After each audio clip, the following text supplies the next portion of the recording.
Turn the page, live your life every day.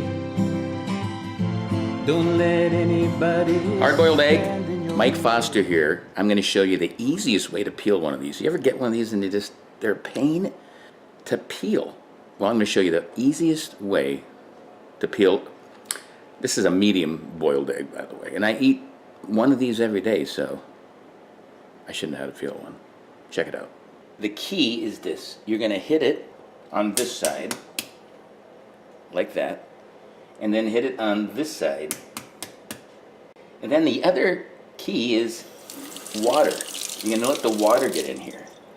And then you're gonna start pulling it back and then look for the membrane. See, this one already pulled some of the membrane back. And you bust that membrane, and the rest is simple.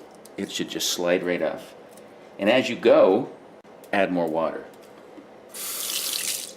And you work on both sides. There.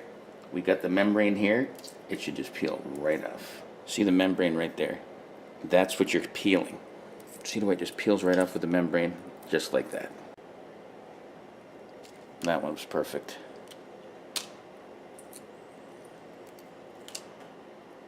There. That's simple. Then you rinse it under the water. That's perfectly peeled hard-boiled egg. Now what? Now what? Yeah. Until next time, peace. Live life 365.